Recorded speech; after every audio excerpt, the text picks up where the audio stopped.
Is slamming Brazil's Supreme Court after it ordered the house arrest of former President Jair Bolsonaro, a far-right ally of US President Donald Trump. Bolsonaro is seen here wearing an ankle monitor, is on trial for allegedly masterminding a plot to overturn election results in 2022.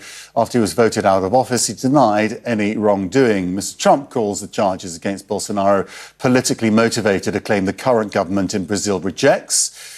Americo Martins is a senior correspondent, international affairs analyst for CNN Brazil. Thank you so much for joining us. I mean, tensions are at real low, aren't they? Or tensions are at a high, let's say, between Brazil and the US right now. Yes, it's very high.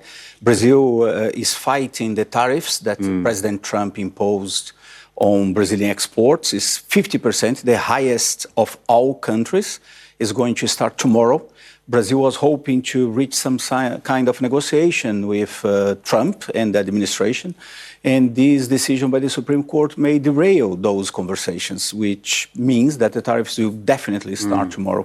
Is the current government trying to reach out to the White House, or are they being very clear that this is up to the courts to deal with? The Brazilian government, President Lula, is trying to reach out to the White House to discuss commercial issues because Brazil sees these as a political motivated tariffs, and Brazil is not willing to discuss the political side of it. Because Brazil is a democracy, the courts have independence, they should act as they need to act, and the Brazilian government does not feel it should interfere in that in any way, shape or form, and it's not what they are trying to do. But they want to negotiate the commercial side of it. They want to reach an agreement with the US because Brazil has a deficit in the trade balance with the US. So Brazil is trying to disconnect the political and the economic side. The White House, however, is not doing that. And how is this going down in Brazil? Because there will be a massive economic impact from these tariffs. Obviously, it is a major blow for a lot of sectors in Brazil, a lot of economic sectors. Beef, for example, coffee.